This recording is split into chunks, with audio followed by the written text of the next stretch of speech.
Basically, I would like to point to a few general points about the Westernized university, and then a few points about the French university.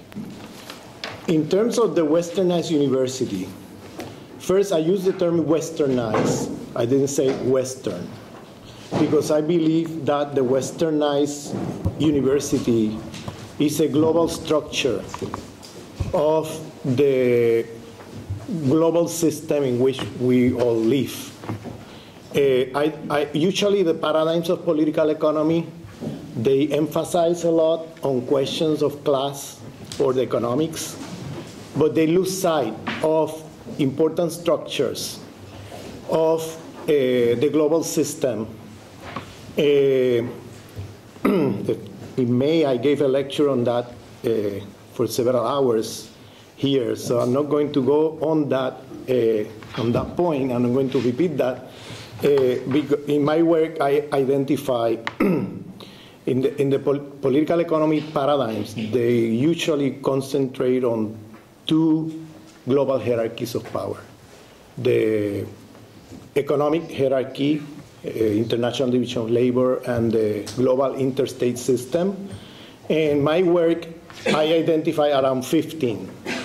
So I'm not going to go into that today, but one of those 15 that I identify as a global structure of power of the political economic system in which we all live is the Westernized university. And I say Westernized university because it's not, first because the word Westernized and not Western, because you could find it anywhere.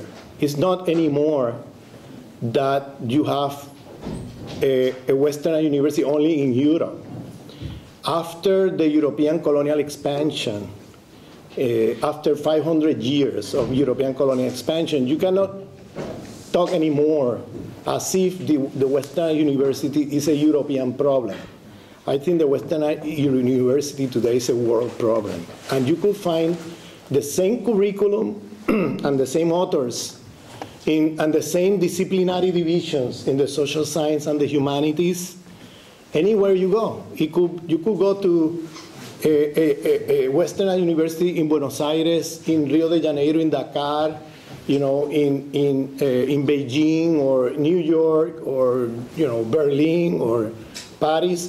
You will read the same authors, basically the same canon of thought, and so I see it as a structure of power that operates in a way to promote or to diffuse Eurocentric knowledge around the world and to produce the Westernized elites in the third world that are going to, in one way or another, become intermediaries between the West and the rest in many countries around the world today. So I see it as a structure of power that is important, constitutive, not a superstructure or derivative or secondary, but constitutive of the political economy.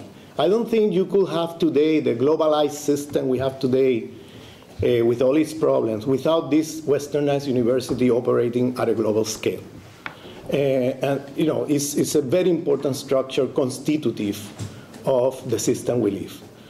Second point is that this university, and maybe this will be shocking, the use of the word I'm using in this context, I call it, these universities, the epistemological foundation of these universities promotes a form of Eurocentric fundamentalism.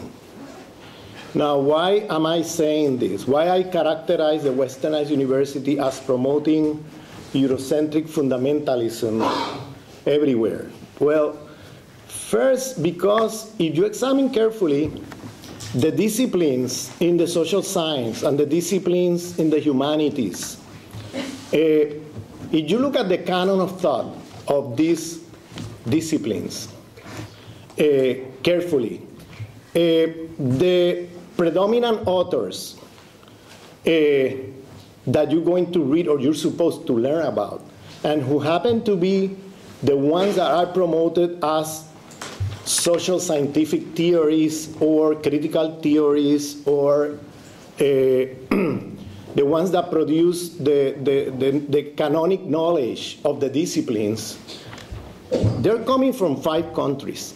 They're coming from Italy, France, Germany, England, and the USA. Now, the pretension is that the social historical experience of these 5 countries are going to produce the social scientific theory and the critical theory that is going to be valid to understand the social historical experience of the rest of humanity. And so the pretension is a pretension of universalism, that from these 5 countries and from the experience, because you examine all these theories, what they're looking at is at the social historical experience of their own countries. The pretension is that they're going to give us the conceptual categories to understand the rest of the world, even though the rest of the world is very different from the experience of these 5 countries. And so, so what you have here is the production of a canon of thought that, if you look at what's the percentage of the population of the world that these 5 countries represent, it's only 12% of the population of the world. 12%. Okay? But if you examine more carefully, in this canon of thought, is fundamentally the Western males. It's not even Western women in that canon. You don't find Western women as canonic thinkers, you see, in these disciplines. Western women, even Western women are completely excluded from this.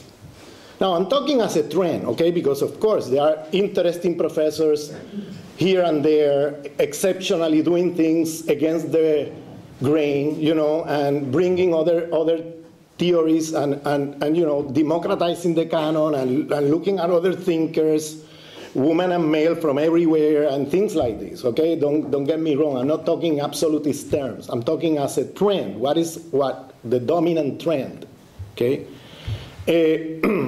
So as a trend, this is what you get as the dominant trend. You're supposed to, you know, if you're a student in one of those disciplines, you're supposed to get familiarized with these canonic authors as the fundamental thing of your learning.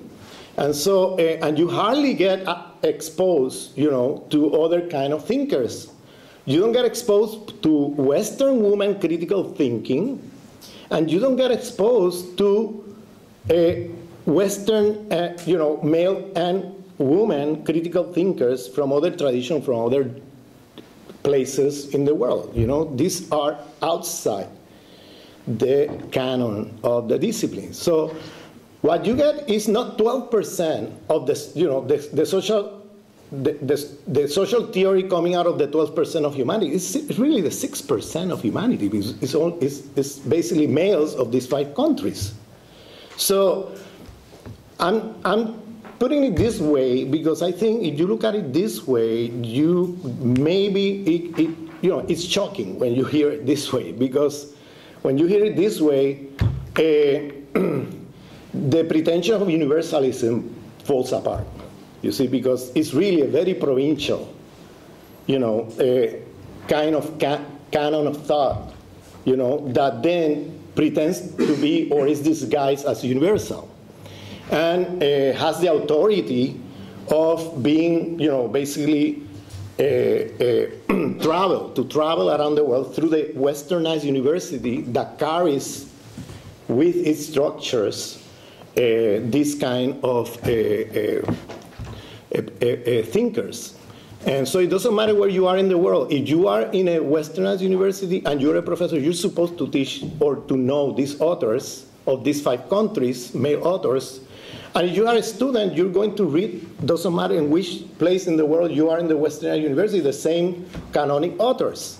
So, So this is, I will use a term that I know that in a German context, given the history of this term, it's shocking to use this term, but I'm using it in the way it's being used in other places in the world, and I'm using the term epistemic racism to characterize Westernized university. I use the term epistemic racism-sexism.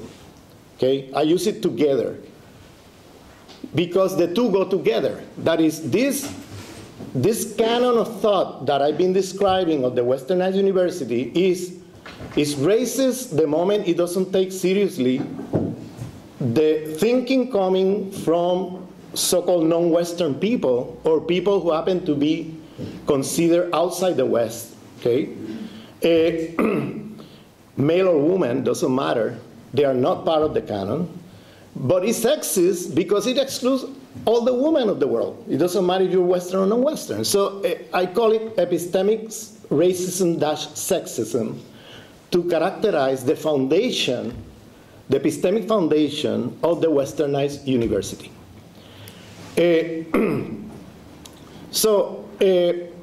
I think that then the question is, so if you look over time, you have in the 16th century, 17th century, all the way till the 18th century, you have the theopolitics of knowledge in the sense of theology becoming the foundation of knowledge of the universities. It was basically Christian in the West, no? And in the colonial projects, those universities traveled to many places in the world wherever the Europeans colonized. They brought these universities, which were in the 16th, 17th, 18th century, mostly theological universities. And then with the Kantian Humboldtian, we are at the Humboldt Institute, which is Humboldt University, which is, I think, marked a transition from the theopolitics of knowledge to an ego-politics of knowledge. Because I call it ego-politics of knowledge because it's the Cartesian perspective and Kantian perspective of a point of view that do not assume itself as a point of view. That's the point zero. That is a point of view that do not assume itself as a point of view. It's an ego-politics of knowledge because it's an I, the I think, therefore I exist, as a foundation of knowledge, is an I that is non-situated. The pretension is that to produce objectivity, that to produce objective knowledge, you're not supposed to be situated. You're supposed to be beyond a body and beyond a location in power relations to then claim neutrality in knowledge. You see, this is a mythological narrative of Western sciences that pretends to be beyond any particularity, which is, it relates to the Cartesian God-I view, no? That is still part of the foundation, a fundamental foundation of the social sciences and humanities today, even though Descartes has been criticized.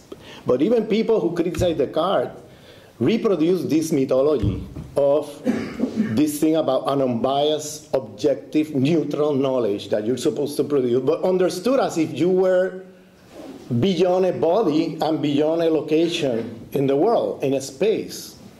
Okay? And this unsituated knowledge has been criticized not only by feminists, Western, non-Western feminists have criticized this. This is a critique done to this canon of thought that I've been describing as epistemic racism, sexism, but also by post-colonial thinkers, because there is this mythological idea that somewhere or another knowledge becomes hidden. Who speaks and from which location they speak from and from which body and experiences, body politics of knowledge or geopolitics of knowledge, becomes hidden in the conversation because you're not supposed to come to a space of scientific production and claim that you are thinking as a woman, okay, or thinking as a gay, or thinking as a black person in a white world, okay, or thinking, etc. You're not supposed to situate yourself. You situate yourself, then you're disqualified because you're biased, you see? And then this is part of the I think mythological notion of this epistemic racism, sexism that hides the body politic and geopolitics of knowledge of Western men of these 5 countries, who then are able to claim their knowledge as universal by hiding their location, you see, and their provinciality under this ego politics of knowledge that speaks as if they were not situated anywhere, you see, as if this is universal knowledge valid for everybody. And then they accuse the others who question that of being particularistic. This is a very strong and perverse mechanism of disqualification of other forms of knowledge. And so this is, I think, is linked to this question, the ego politics of knowledge, to the epistemic racism, sexism that I've been describing. So the question is, okay, French University, for example. French University, there are, I think France is one of those countries where this question of this kind of universalism of a knowledge that pretends not to be situated anywhere, okay?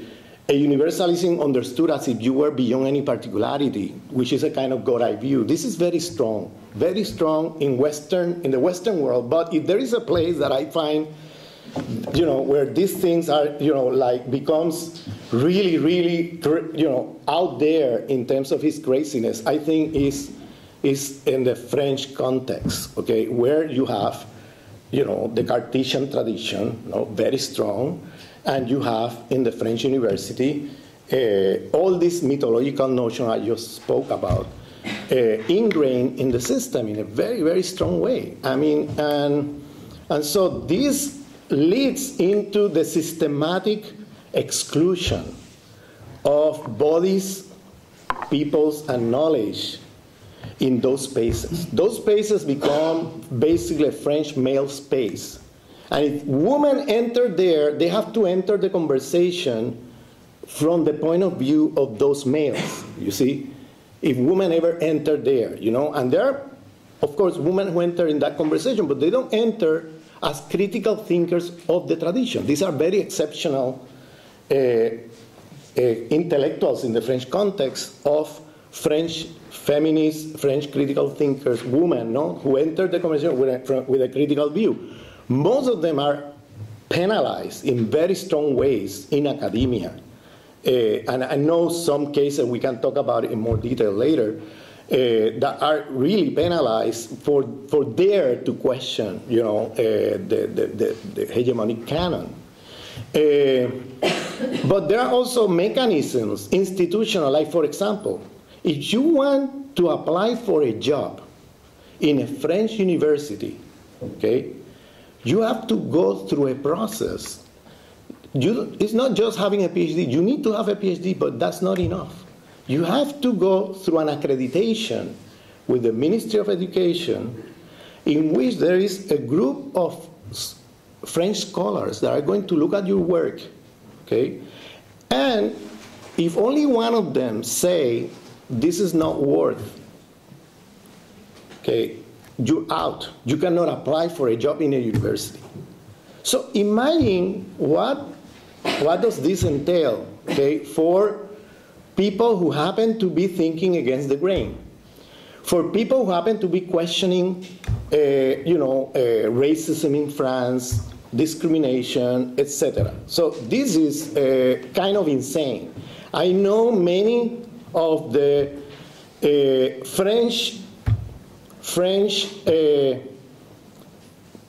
people from Caribbean or Arab or other origins who are teaching outside France, because inside France it's almost impossible for them to even be able to apply for jobs, because when they go through this process of habilitation, it's called habilitación, you don't get, they are disqualified just because only one person out of 8 that look at the dossier, they say this is not worth, that's it, you're out.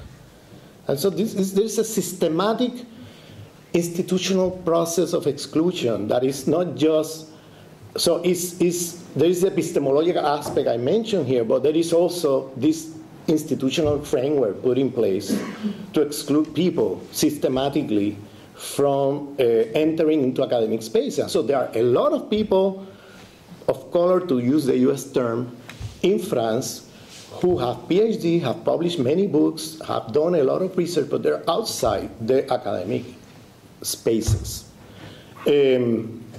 Now, I don't think this is unique to France. I think this is you could find this problem with different manifestations and different institutional frameworks, okay? But the problem is reproduced all over Europe.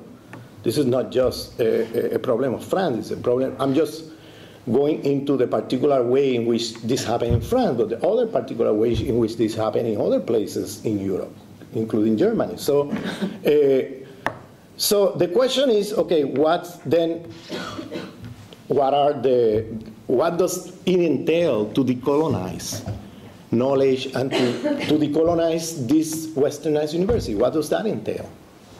Okay, well, I think that there are several strategies that people have pursued. One strategy is what happened with black intellectuals in the Netherlands.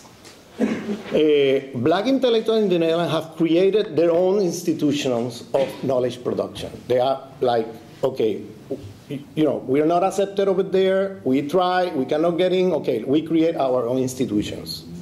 Okay, so that's also happening in Latin America today. There are now indigenous people founding their own universities because their intellectuals simply cannot get into the university, to the mainstream westernized university. They are excluded from there. So they create their own universities parallel to this one. Okay, so this is one strategy that people are pursuing, like leaving behind the Western university, let them continue their monologue, and leave them behind, and let's move on, to another space of knowledge production. That's one. Another strategy that people have pursued, and this is the strategy of people who happen to enter the spaces of the Western university, is to call for a transformation of the canon of thought, of the curriculum, of the way of, forms of knowledge production and so on, like decolonize the university from within. And that's a long shot, okay, because the barriers and the walls are huge there, okay? So good luck, no? But I'm saying good luck at the same time that I am in that process, because ethnic studies, I don't know how much you know the history, but it was created through a strike in 1969 of people of color of the US.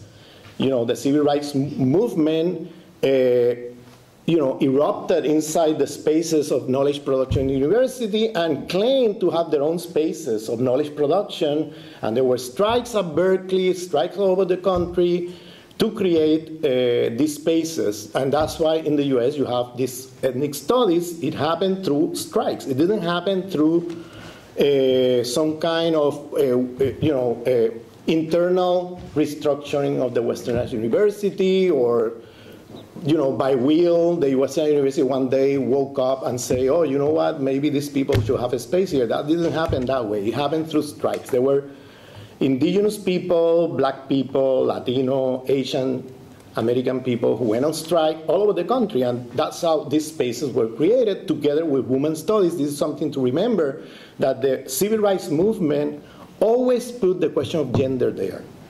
People from here and from other places think that the struggle for affirmative action, for example, in the US was about black people, and that's not the case. They always put the question of gender as a demand. The question of gender was there. And so a lot of white women in the US were benefited by the civil rights struggle, okay? and enter spaces that before were close to them. And this was part of the civil rights movement. I'm saying this because there is this kind of narrow way of looking at it, that people think that the civil rights, Martin Luther King, all this stuff was about black people opening spaces for themselves. That's not the case. The demands of the civil rights movement always included gender.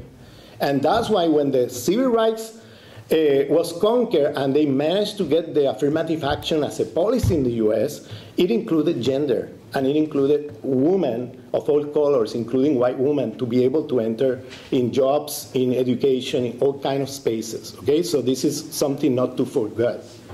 So it was not just race; it was always race and gender and sexuality, because then there were also, so out of this, you have the formation of ethnic studies, women's studies, queer studies, etc. in the U.S., which are spaces that always contested the mainstream Western male, epistemic racism, sexism of the Westernized university. And these spaces today still exist with a lot of trouble and a lot of struggle, because it's not as if you conquer the space and then nothing, and then you are there forever. There's always contestation, always you need to keep your eyes open, because the department could disappear in a second if you don't get your thing well organized. For example, ethnic studies of Berkeley was formed with a strike in '69, and then there was another strike in '99, because in those 30 years, they were closing down every time a professor retired or died. They did not put forward the position. They closed it down. So by '99, there was almost very few professors left, and the plan was to close it down. But there was another strike, and the students conquered like 12, 15 new lines, and that was through a strike. There were many negotiations over years, nothing happened until the strike came in. But anyway, so in these spaces, the strategy is to then bring epistemic diversity into the space of the university. That is, epistemic diversity as a point of departure for decolonizing the Westernized university, and ethnic studies or women's studies or queer studies not as spaces that are ghettos inside the university, segregated and marginalized with no effect over the mainstream. No, it's as spaces that are going to question what the disciplines are doing. So you can imagine what kind of conflicts that creates, when you have these 2 or 3 departments there that are not just producing knowledge, but are criticizing what the mainstream is doing. So it's created a lot of tension, especially people who think of themselves as scientific in this old-fashioned way I described here. And suddenly you have people, gay people or women or people of color coming in and bringing a complete different knowledge and questioning the kind of knowledge they're doing, So, and calling for decolonizing the whole university, you see, and diversifying the canon of thought of the disciplines, and questioning even the disciplinary knowledges, and et cetera, et cetera. So this is a struggle within. So I'm just saying this because there are multiple ways of doing this struggle, depending on the context and the place and the history, of decolonizing knowledge and decolonizing the university. There's not just one path. There are multiple paths for that. I just gave these 2 as examples. And of course, in places where the spaces are so close, usually what happens is that people of color create their own institutions outside, and just, produce their own knowledge institutions outside the mainstream, outside the Westernized university. There are other places where people a few of them can enter here and there, and then they can join the struggle of the people doing it from outside and from inside, you see. But I think one of the main things of decolonization of knowledge is to take seriously this epistemic diversity, is to not study the other as an object of knowledge in which the mainstream hegemonic thinking gets intact, doesn't change. But study the other as subjects who produce critical knowledge, from which then we can criticize hegemonic thinking, okay? So I'm basically introducing this broad subject, basically thinking about a movement like Les Indigènes de la République, which Julia is going to talk more about it, and what is the impact of Les Indigènes de la République in a context like French academia, and French universities. So I'm going to stop here, and we can continue the conversation in the discussion after. I think that Julia deserves more time than me, so I'm going to stop here.